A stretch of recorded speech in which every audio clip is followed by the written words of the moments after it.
I hate it when it's the software that makes you late.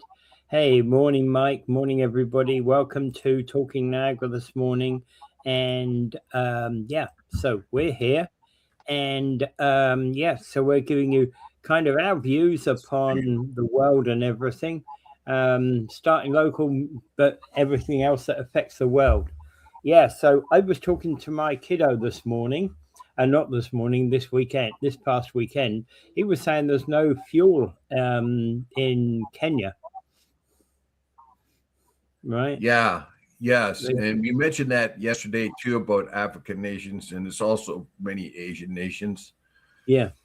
The cruelty of this whole situation is that the United States and the West largely think, oh, well, we're getting higher gas prices. We'll get them lower later. They don't think of the suffering that brings on this to the world. Yeah. This was a foolish war. I mean, back in June, they said they totally obliterated nuclear capability and they'll never be able to, it'll take them 10 years to rebuild it. Suddenly that wasn't any good because Netanyahu slapped around Trump and told him what to do, and he did it. And we see by the rewards Trump gets because he got AIPAC and the other Israeli lobbies to push against Thomas Massie, a guy he wanted out. So that connection is very deep and strong. But the problem is nobody thinks of the poor people. Okay, the United States and Canada and the Western Europe can take it, push up costs for the families. They'll it might not be able to go on summer vacation this year or something. But for us, the gas price is $1.85. The world is suffering. It's going to bring on starvation. Yeah. For us, the gas price is $1.85. For them, there's nothing in the pumps. For them, yeah, that's exactly right. They if they wanted to pay $8 a liter for it, they couldn't, even if they wanted it. This goes largely unreported in the West. Yeah. And and that's because the West is so egocentric, particularly the United States. Oh, we got high gas prices. What you're not telling the story is that stupid war is making people starve. Yeah. Taking away their abilities. That stupid war is a selfish, stupid thing. And the cruelty of the United States and the West is beyond me, really. Yeah, and for us, we're just kind of going, okay, it's $1.85 a liter. Maybe I won't gas up today. Maybe I'll gas up when it gets to $1.77. Well, it went down last night. I think it's because Trump said there was going to be another peace deal. So I can see a lot of that. He's going to yo-yo the oil price again because his friends make lots of money. He tells them when he's going to make this announcement. Yeah, they turn a lot of I think Trump has made 3,700 stock purchases since he's got in office. Most of it can be traced to insider trading of one kind or another. Ostensibly, he has a third party running us. It's just the corruption is unbelievable. Yeah, and he's the insider. We will see. President. He's the insider trading president, that's for sure. China's probably going to be the one that solves this in underneath. Yeah. We see France and Britain and all that are going to bring in some minesweepers and things of that kind into the Straits of Hormuz. The Iranians are opening the straits to more ships that the United States will not dare shoot. Chinese tankers and Chinese ships are coming. They're not only getting Iranian oil, but they're also getting Iraqi oil and Kuwaiti oil, and the U.S. isn't stopping them.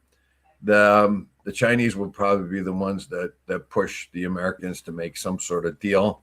We don't know. They say, okay, we're not going to bomb Iran this again because they're close to some deal. Every time they say that, the Iranian official says, we don't know what he's talking about. Yeah. And at this stage, I'm more likely to believe the Iranian officials than I am Trump. and which is it's hard to believe any one of them. And yeah, exactly. You wouldn't have heard me say I'd believe an Iranian 6 months ago, would you? No, well, there's two reasons why you wouldn't want to believe in the Iranian one, because they have their heavy propaganda, but also they have disunity right now in communications because so many of them got killed in assassinations. That's also part of the problem. They assassinated so many leaders, they have nobody to talk to. Yeah. All right. Okay, so let's move on to our first topic of the day. Jason Kenney is basically saying pro-Canadian forces must counter this separatism movement, and he shared a stage with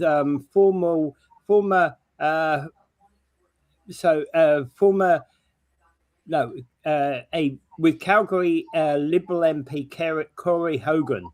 And he said, we're about 150 days from a huge rapture in our lives, together with in an economy, in our political community, in our society. Federalists need to start kicking into gear, and I think we've allowed the separatists to almost completely dominate the debate in Alberta for the past year. Yes, well, I think the separatists are behind the scenes. Apparently, a lot of it's being motivated by the U.S. trying to break up Canada, although they're not going to be too overt about it. But they hope, of course, that Alberta claims its independence and then gets wedded to the United States, kind of like what Texas did. Texas became its own country, and then it just within a year joined the United States. So it was clearly the plan from the beginning. Yeah.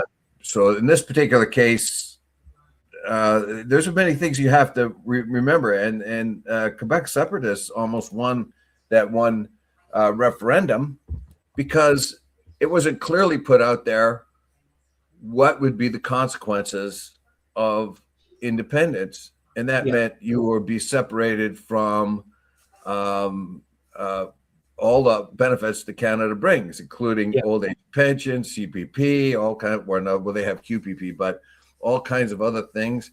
They wouldn't be able to, the money transfers and stuff they get, they realized they wouldn't get any of all those things. And those things have to be clearly put out. I can understand the emotion of the Albertans. I would probably be on the independence myself. For years and years and years, I've thought the government, particularly the Liberal government, has been really stupid towards the Liberals. When Justin Trudeau won his first big win, he did fairly well for a Liberal out west, and then he turned on them. He turned on them, said, well, you can't produce oil, you can't do this. Rather than help them supply oil cleanly to the rest of the world, it just said, it was just very, very backward, and this has put up a lot of problems year after year. I think that Canada has to make peace with Alberta.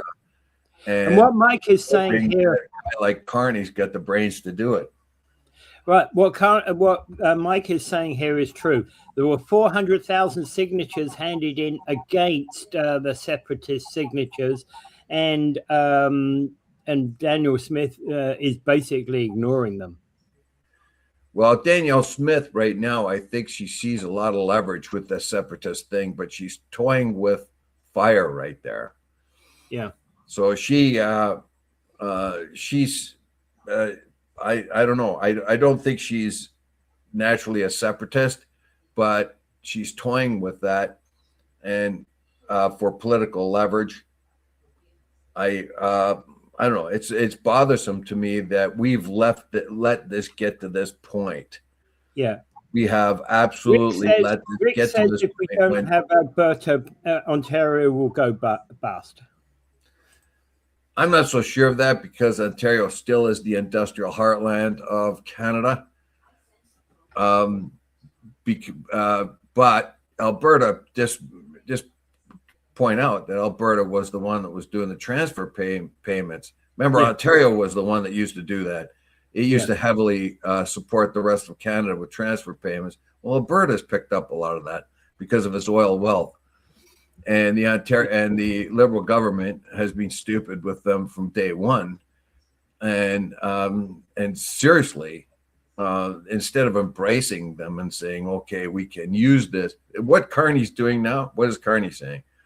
Let's get Canadian energy out there. The world needs a safe source of energy. The world needs it. We can see what's happening right now with this dumbass war. Yeah. There's a lot of populations around the world. If we had our oil production where it should be, we could be supplying the world with a lot of safe energy and mitigate this kind of effects. Yes, that's exactly right. And that's I think a large part about what Carney was saying in that regard.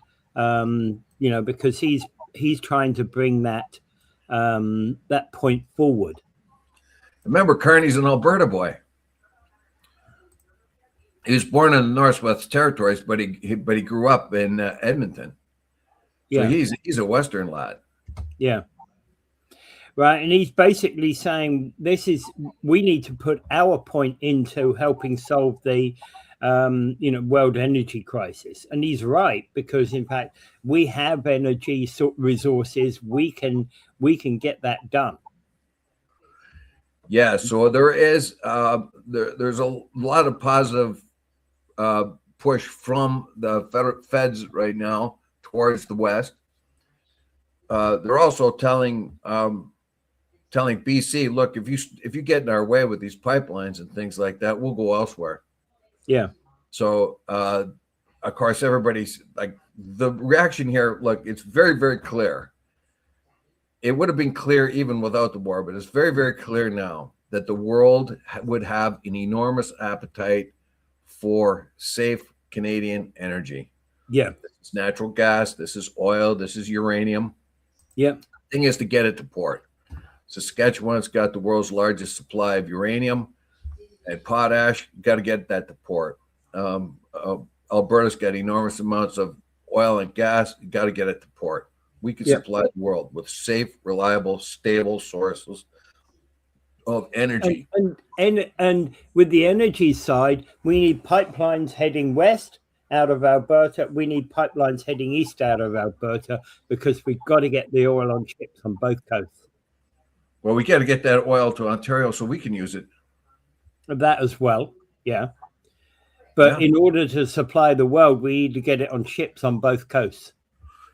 Well, I don't think it might not be practical to get it all the way to the East Coast. Quebec is sort of interfered with any pipeline going through its territory. I know, that's a big problem. Yeah. It's always been a big problem. But it's, in fact, actually, we need to get it to ports in Quebec in order to put it onto ships heading out of Quebec. Well, they have the big refineries. Irving's got the big refineries down east. So if we can get that oil there, then we can ship the oil out to other nations. Exactly. Yeah. Halifax is one of the year-round ports, so we might think of that. But anyway. Yeah. But again, if we can get the oil to, east and west, we can get the oil out and sell it, right?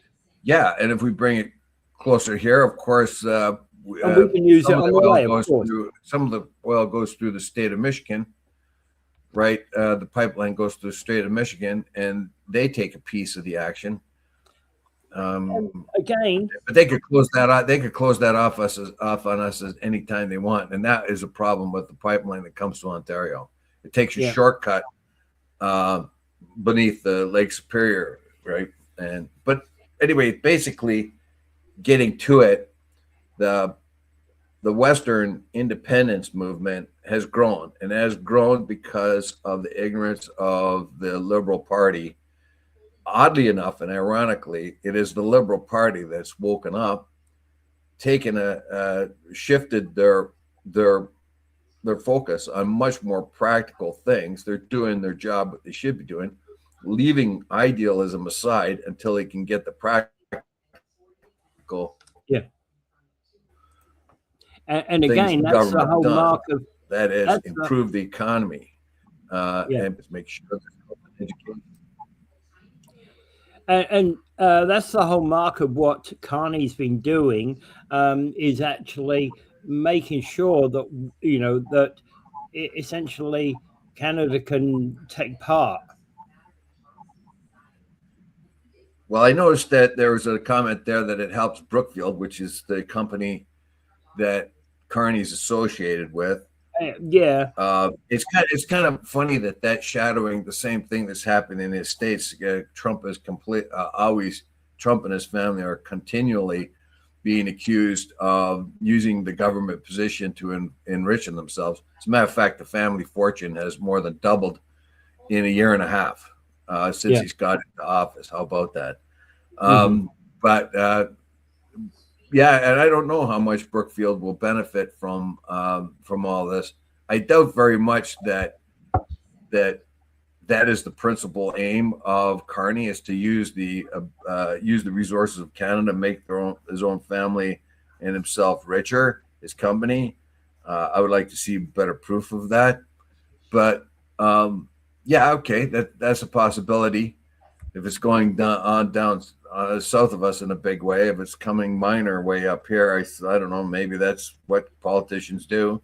We look at a lot of politicians and we find how much wealthy they are after they leave office. How much insightful trades they've been making during their whole time in political office. Well, a lot of the time is that, for example, one of the things that was said, for example, about Tony Blair, and I only know this because I saw an interview with him. He basically has said when he was prime minister, he loved doing the work. He loved what he did as prime minister. But when he left office, he got all of these kind of come speak to us, come, give us a speech type thing. And he said it was phenomenal. His wealth has grown because of paid speaking gigs afterwards. Well, yeah, it says here, look, if you want to, you're zeroing on Brookfield. I think that's important to see. But what most of us don't see, and the complaint about Carney is he's flying around the world joyriding. But this is what Carney's done so far. The Canada-India partnership, $5.5 billion diplomatic breakthrough that includes $2.6 billion 8-year uranium supply deal between Cameco and India, along with expansion, technology, AI, and culture. Alberta energy and pipeline deal, a joint agreement on pathway to construct West Coast oil pipeline to Asian markets by late 2027, paired with an adjusted emission framework, carbon capture investments, $130 per ton. So that he's pretty much walked the line there. He's done the environmental thing and he's done the sale. Push the pipeline. Canada-Indonesian CEPA, a finalized comprehensive economic partnership agreement that reduces or eliminates 95% of tariffs on Canadian exports to Indonesia. Indonesia is an enormously sized. I think it's next to China. It's the next largest country in the world. I'm not quite sure about that, but it's very close. Huge market there. The China trade normalization. This is where they think he probably brought Canada back. So a preliminary agreement removing trade barriers, lowering tariffs on Canadian canola seed, and lifting anti-discrimination tariffs on Canadian seafood and peas. Yeah. And Canada UAE FIPA, foreign investment promotion and protection agreement designed to deepen economic ties and secure investment. That investment could be up to $70 billion. In fact, the UAE is willing to invest $70 billion in Canada. So there's this thing where he's been going around the world doing nothing and making no deals. Well, that's a lie. I mean, he's made a big amount of money for it. Normalizing the irritants between China and Canada is a big thing. That's huge because Canadian farmers, and a little later on, our energy, but Canadian farmers really needed that relief. Saskatchewan farmers need that market. And Mike was making a comment about politicians making money on the side out of being politicians. Well, it's very, very glaring in the United States as we see politicians coming into office, and then when they leave office, they're so much more rich. They're millionaires. They go in thousandaires and come out multimillionaires. Yeah.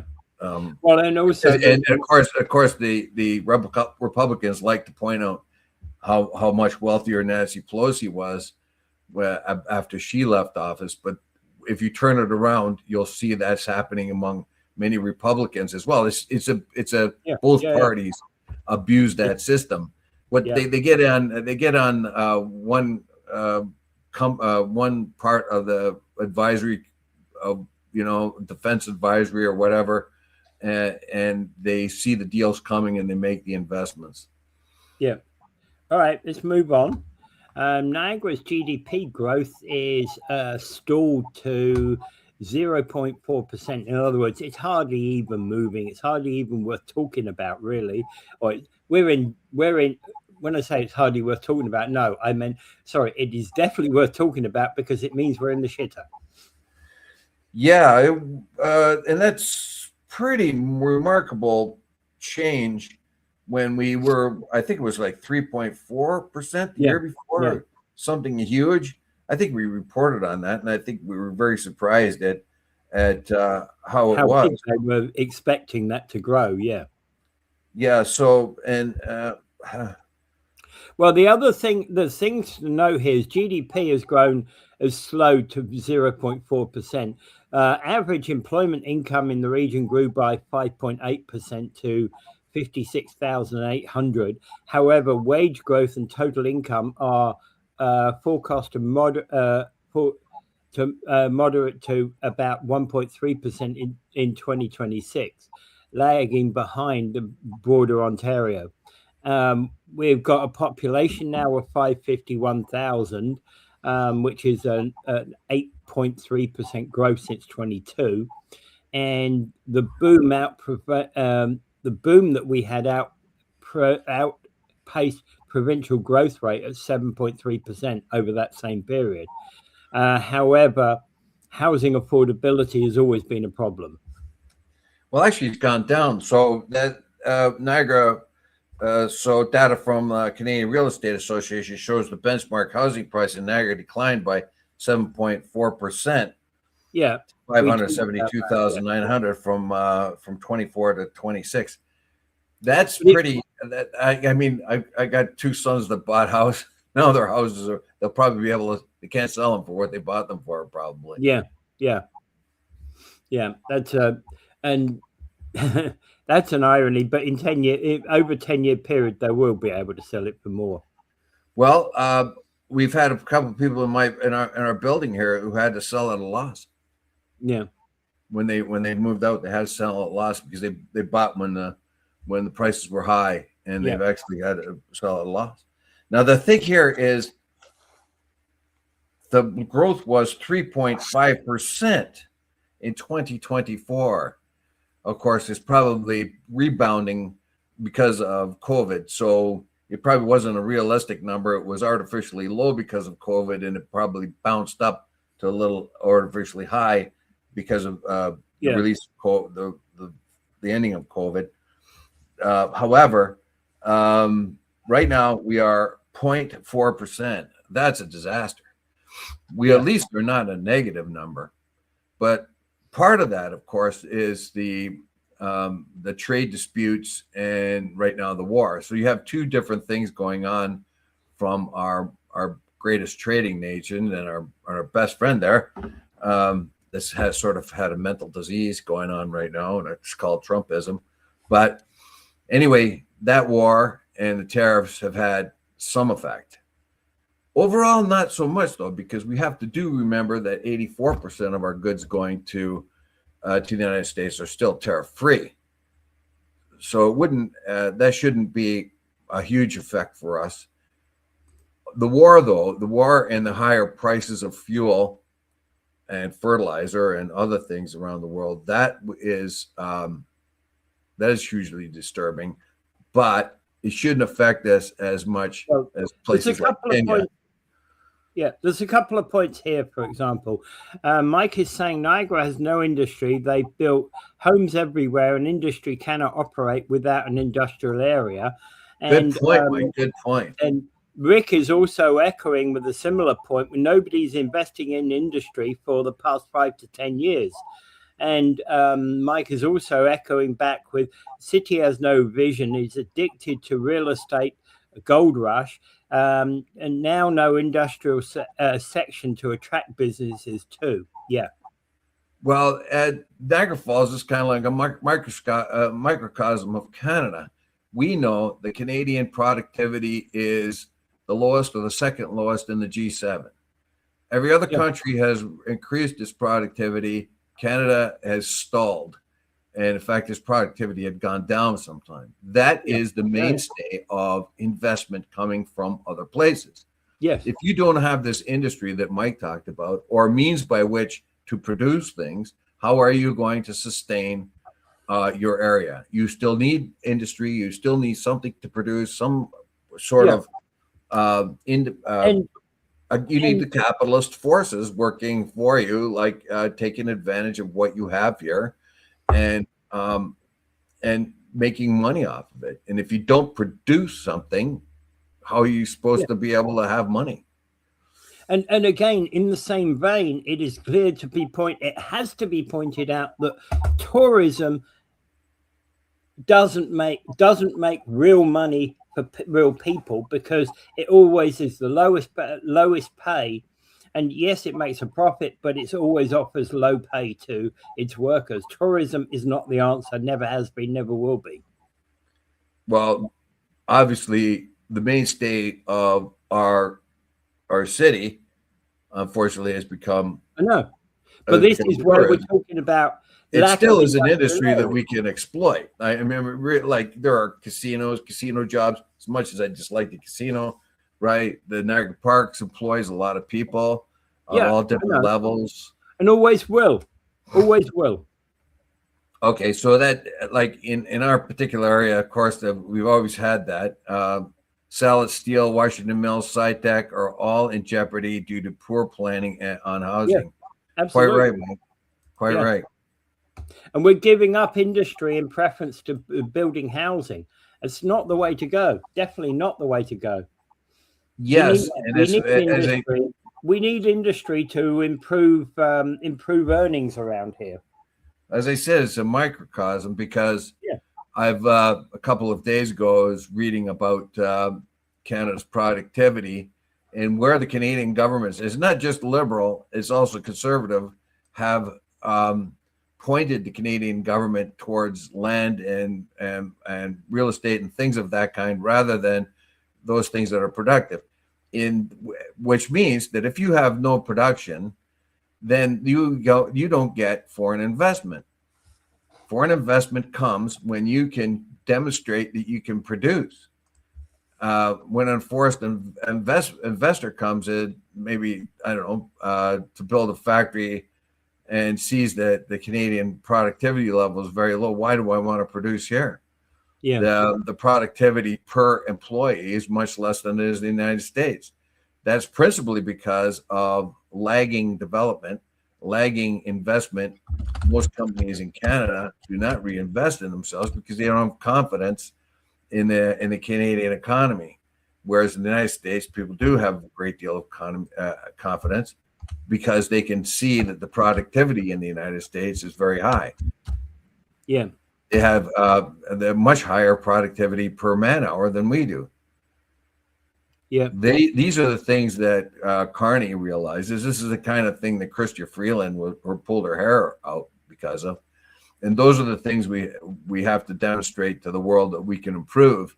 Otherwise, we will not get that $70 billion from the UAE if we can't demonstrate that we can produce. Yeah, exactly.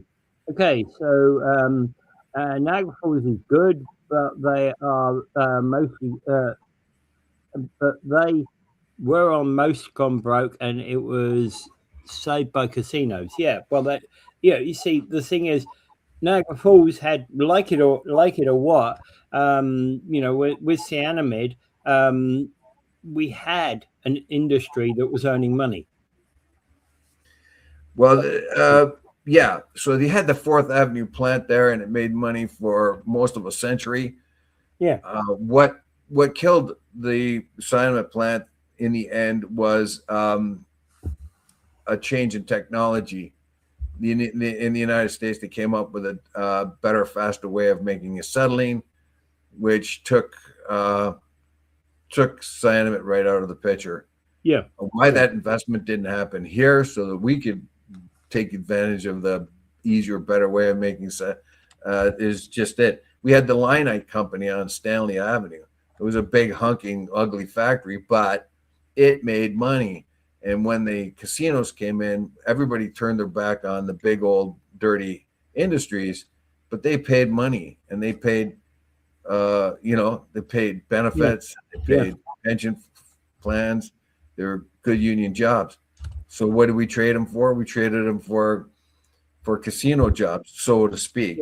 Yeah. But the casino pays fairly well, though. That's one thing. So that's a positive outlook. But anyway, yeah, we need both. Like, casino is all part of the outlook. We were supposed to be the Las Vegas of the North. Well, that never really did happen. No, but we do have a sustainable casino that we can draw the money out of the tourists and that kind of thing. But I don't know. I don't know how long the casinos will be sustainable in the future. You may get I'm thinking of things like Marineland. People don't want to go to Marineland anymore because it's out of fashion. It's not just out of fashion, but people have a different moral and ethical outlook on Marineland now. They don't want to see animals in captivity. Well, that may happen to the casino later on. People may not want to, may find it's not fun to lose their money in a giant arcade like that. Yeah. You know? Okay. So actually, let's jump straight to that now. Marineland's bears are on the move to a sanctuary in Colorado.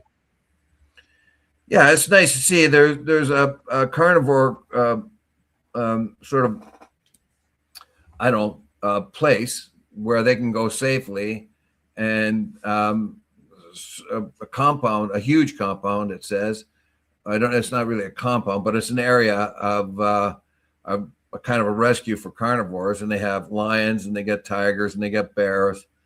So the bears will be able to live out their lives in relative comfort and not be display animals. I don't know what happens down there in Colorado. Maybe they do have tourists going around looking at the different animals. Maybe that's making the money off it. But it seems to be sort of a rescue place for carnivores in a huge area they have in Colorado. Of course, this is what's going to happen now as Marineland will be dismantling more and more. What will happen to Marineland, who knows? But bears will have to obviously be sedated and they'll have to go down. That's going to be a traumatic experience for the bears. But bears are pretty resilient, so they'll probably make it with no problem. Yeah. They had 12 bears there. I didn't know they had 12. No, I didn't know that actually either. But so a move. I'm hoping that's good for the bears. Yeah, so I think that's a positive move. Yeah. And I think there's not much more you can say on that, except I don't know what kind of aquatic life they still have there. What about the beluga whales and stuff? I forgot. I kind of lost track of what was happening to them. Unfortunately, they can't be released in the wild. That would be the great idea, but they no longer can survive in the wild. So what do? You have this. Yeah. You have this and orcas too. Like, they've tried that. Remember, they've tried to release orcas where there's other orcas, but they're not accepted. Yeah. Because the other orcas don't know them. They're not part of the pod. They're a foreigner kind of thing. Yeah. What will happen is the orca, somehow the one that has been a captive whale, will follow around the pods but never be accepted by it. So it kind of has this instinct that it wants to be a social animal, which killer whales are, but doesn't really know how to blend, and the other orcas don't know how to accept it.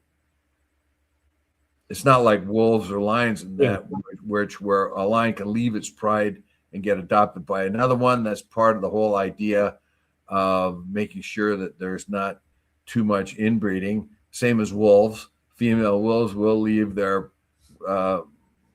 clan and move on to another one. Males as well. So there's always an ability within these social animals to accept animals from a different clan or a different area. But I don't know what they're going to do with orcas or belugas. The only thought that occurred to me in relation to those was actually that they could form a pod of their own. Dave, you're not going to what the whale? Yeah. All right. Well, no, my only thought. I tell you, it's impossible. It's impossible. I tell you, Rick, it's almost impossible. When you talk about, of course, there's a war going on. There's a war that's affecting the whole world's economy and bringing a lot of disaster. And who's responsible for that? I'm not going to mention his name. Tariffs again. No, who's responsible? Come on. We got the answer right here, sir. It's the marine land bears that are responsible for that. Let's not mince words. Well, yeah, okay. Well, what are they going to do with the compound right now where they put the bears? I think we could put Trump and his administration in there, and that'll solve it. Oh dear! Now you're in trouble. Now you're in a lot of trouble. Look, I'm going to need a place to do a steel cage match, and the offer's out there. I noticed the administration has not answered my call for a steel cage match. Marineland. Yeah, we could do it in Marineland. We can reopen Marineland for one giant final celebration. Steel cage match, me against Trump, Vance, Rubio, and Lutnick. I really want to beat up Lutnick really bad. You can throw a few others, but I say after 4, I'm an older guy now, so I'll have to use both hands if we have more than 4 opponents against me. All right. Moving on. There it is. Right. Okay. So moving on. Niagara's municipal election candidates. We're going to cover this a few times before we get to the election day, and hoping we might even actually be able to chat to some of these candidates. Now, candidates for city council, Sheila DeLuca has moved from a candidate to mayor to candidate for city council. So now the currently defined ones are Laurie Lococo, Mona Patel, Sheila DeLuca, and Brad Pine. All right. Actually, everyone but Sheila DeLuca has got a website. Mayor Diodati has thrown his hat into in as mayor, so he'll be standing back on mayor. Helga Campbell, Tony Crusoe, and Jim Marino are the various school board candidates. The last 2 being Catholic, and the first one being the DSBN. Right. Okay, so Laura Lococo, we know. Patel will get in. She's got a core set of electors. Probably the whole Indian community will vote for her. So she's got a solid support, base support anyway. Lori Lococo is very popular. She'll probably get in. And Jim Diodati, no matter how many times we might want to complain, but that's part of our job is to complain. But he is very popular, and he has won all the elections, and he will also again. I don't see anyone standing up against him. The only one who might have a chance if Lori Lakoko wanted to go as a mayor, but even that might be. I don't think she want to do that, not yet in her political career. Yeah, I think she needs a couple more terms to get the overall support of the city before she runs up against the mayor. Yeah, definitely. And I can't really see a larger than life character right now that could challenge Jim Diodati. He would have to do. He'd have to. The only thing I don't even think if they found out that he went to Epstein Island, which he didn't, but I say if he did, if he'd gone to Epstein Island, he'd still get elected. who else would be? And the challenge, of course, it was last time. It was 14,000 votes for Jim Diodati and 1,600 votes for the next competitor. Yes. So, and those were probably just protest votes anyway. They may have not really known much about the candidate, but they just didn't want Jim. Yeah. Oh yeah. Yeah. But see, there you go. Look at the kind of votes he gets. Like,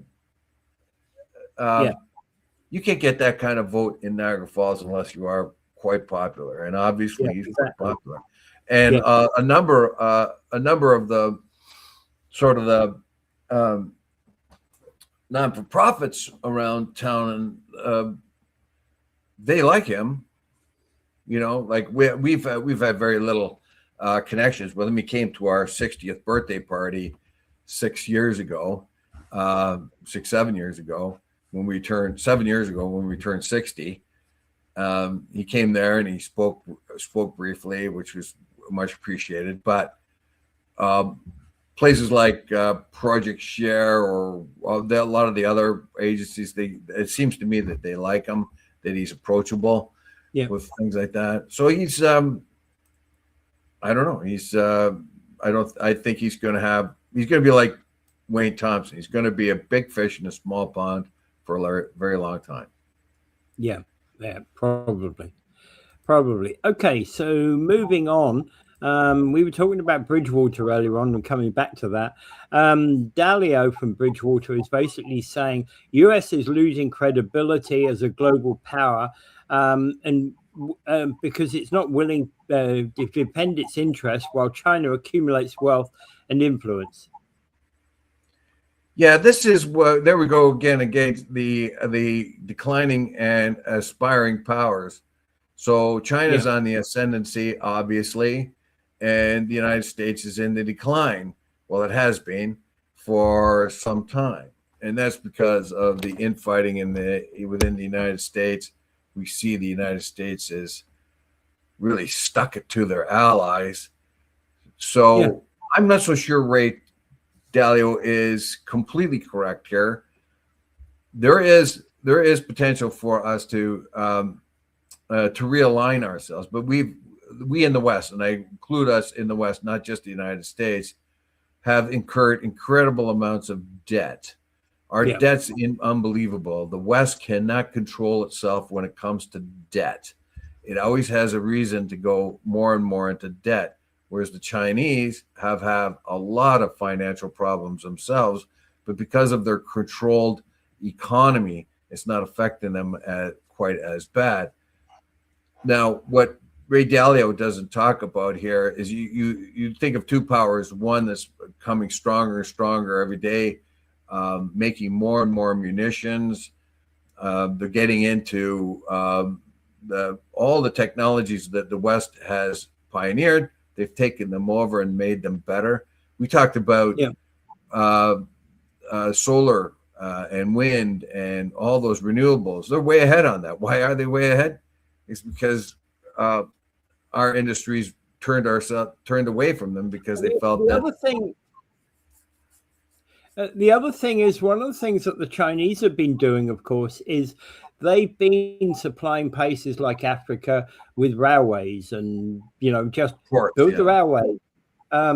They don't mention, there's no big hurrah about having built the railway between Mombasa and Nairobi, or in fact rebuilt it because the British built it 150 years ago, and now the Chinese came there, rebuilt it, and now you've got these wonderful trains running up and down that line due to the Chinese. Whereas, and they don't say a word about it. It's just something that has happened. The people of Kenya are grateful for it. Well, everywhere, all over the world. When I was in Ghana, who was building the roads? Yeah, who was building the roads? It was the Chinese. And how did they get in there? And they started bringing in their factories in a small country like Ghana. And they invested 25 years. They sent a guy in there. He was originally with Huawei, but he was more or less a representative for the whole Chinese government and the industries. He went in there. Not only did he learn English, but he also learned a lot of the tribal and local languages. Yeah. He learned and studied the culture. He understood who to pay off and who not to pay off because there's corruption involved. He just accepted the landscape for what it was. And the next thing you know, there's the Chinese are the ones that control the cell phones. Chinese are the ones that are building the roads. Chinese are the ones that are investing in the ports. This is the soft power that China is being able to employ. Whereas the West, what we see now, the alternative of the United States right now is pushing tariffs down the throat of all its old trade partners, is threatening them and trying to extract more value out of them rather than trying to enhance them and have them as an ally. That is what China's doing right now. It's building, look at the railroad. It built a railroad from Iran to China. And nobody almost knows that it's even there. They built it, and they built it through places like Tajikistan and Kazakhstan and all this to get to Iran. Yeah. And why do that? And the same with the railway they built through Nepal and down into India and Bangladesh. They built rail connections there. Even to a poor country like Bangladesh, they invested in, right? Yes, they do. And that's the soft power, the Belt and Road Initiative that they have, the sort of modern Silk Road, basically, what they're talking about. Yeah. And they were everywhere doing that. And a little later, there's an article here we maybe touch on, is when the Chinese, right now, as the Americans are choking Cuba, putting a stranglehold on them with oil, who's in there putting up solar panels? Chinese. Yeah. Huge amounts of solar power. Actually, why don't we? Yeah. Why don't we do? Because again, that's another one of these. Well, Rick's got a good point there. All right. The petrodollar.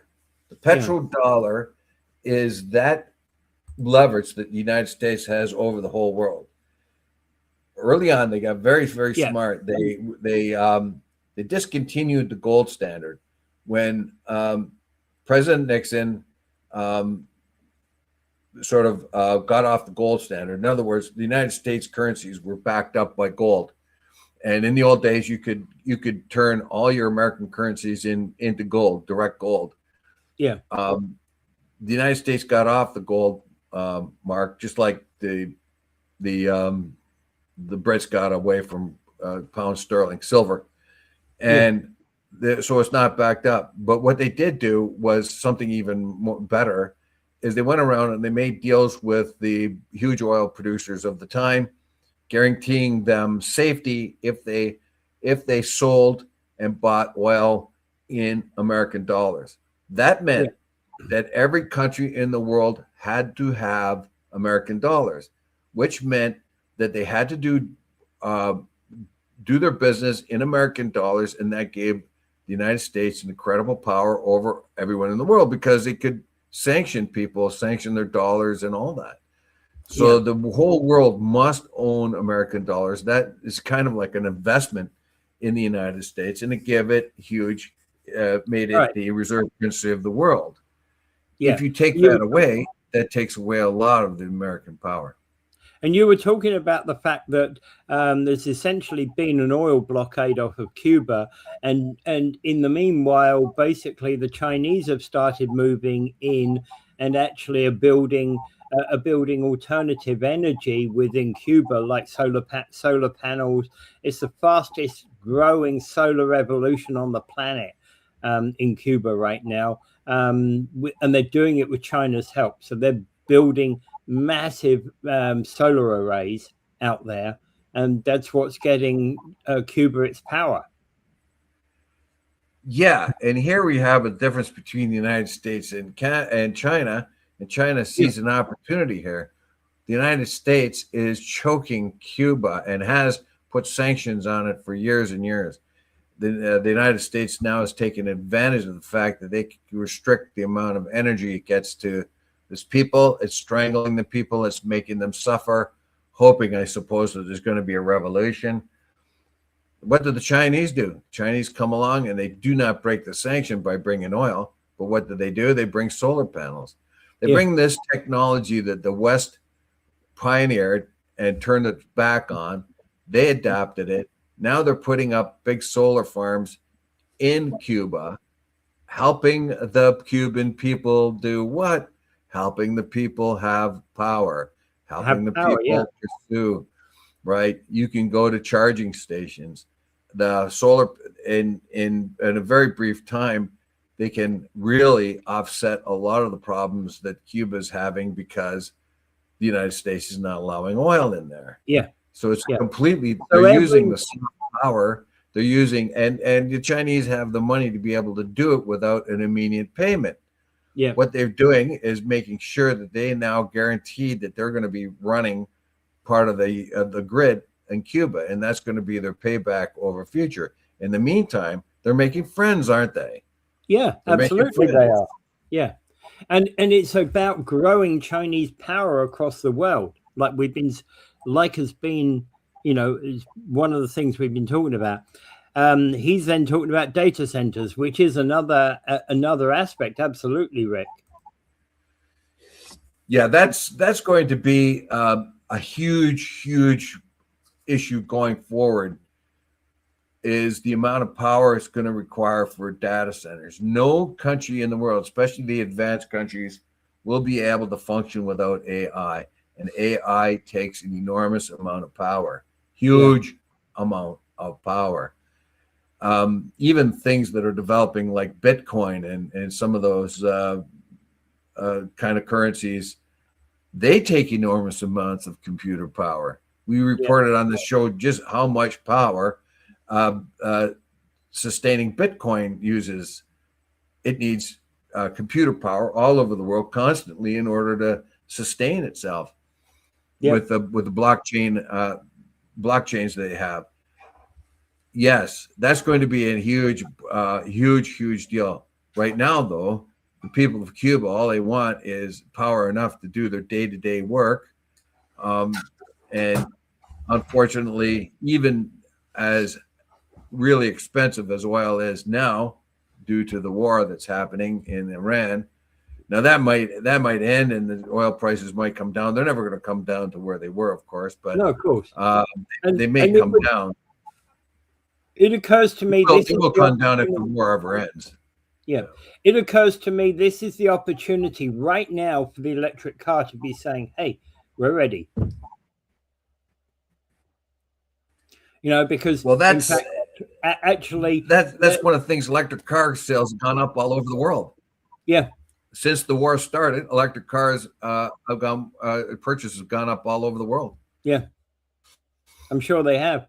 Because in fact, actually, but that's not going to help a place like Kenya or Cuba that needs the fossil fuel to produce electricity. Well, that's absolutely right. And solar panels. You see, solar panels somewhere like Kenya also is a viable option to provide power. Of course, anywhere closer to the equator is huge, and you get the. A place like UAE and Qatar and Oman and Yemen and the Saudi Arabia, what do they have? Enormous deserts with huge hot suns. In Libya, I worked I think there was 5 days out of the year when there wasn't sun, and in the middle of the summertime, you can imagine what kind of potential generation they have there. However, of course, Oh, it talks about in this article. It talks about um, it talks about needing the batteries, right? Needs storage, battery storage, and the Chinese are going to provide that as well. So the Chinese have made an enormous investment. They're going to make friends of the Cubans because they're alleviating part of absolutely. the problem. And And who the Cubans should have been looking towards is the United States, saying, can you help us out here? Can you help us get away from our government? And instead of giving the Cubans loan oil or helping them alleviate their pain, they increased the pain so that they could put more pressure on the government. But that put a lot of pain for the average Cuban. And what did we find here?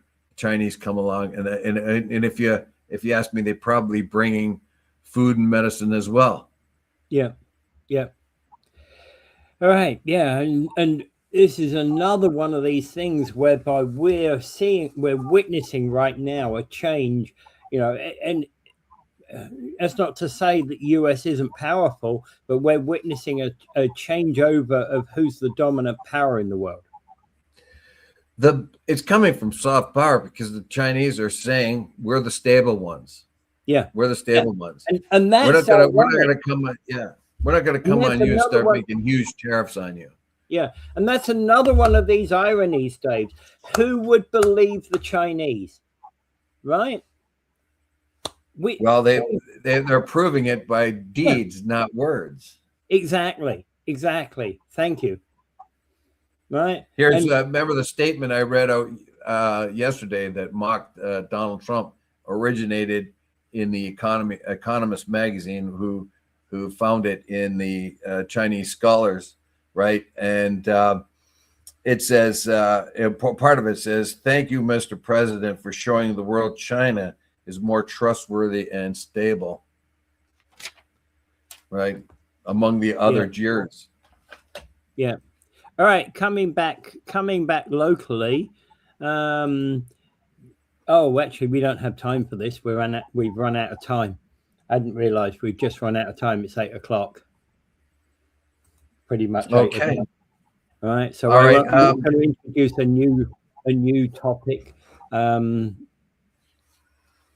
cover it. I'm going to bring up. I'm going to bring Gaza again, and we find this flotilla of ships small boats basically tried to get to Gaza with relief supplies. The U.S. and Israel has shut down any kind of communications in the area. It's harder and harder to get word out, but we do know there's lots of wasting happening, and children are still not getting the nutrition that they need. The living areas of Gaza is terrible, and this is supposed to be from a Western-leaning country. And we can see what Ben-Gvir has done to those people that have come off the boats to try to bring the supplies. They're being lined up like criminals. They're made to be crouched down. They're being pushed around. They're being hit and knocked around. And Ben-Gvir is delighting in the kind of torture that they're doing to these people. Even Netanyahu said that was terrible. The U.S. has found its voice and said that was terrible what they're doing. I'd really like to know when the U.S. is going to find its backbone. We find that the Israeli lobby is so powerful that the president of the United States had to use them to get rid of his opponent, Thomas Massie. He used enormous amounts of what is called Zionist money. The huge super PACs, mostly made up of Zionists, American Zionists, got rid of Massie, and we see the dependency that the U.S. president has on them, and that means the rest of the legislative body, senators and congressmen on both parties. So that has got to change. The only way in which the United States can exercise its authority over Israel and make them stop doing what they're doing is to get away from the influence that it has in the country. Mm-hmm. All right. Anyway, without further ado, I will bid you adieu. Have a great day, everyone. Yeah, and Right. stay safe.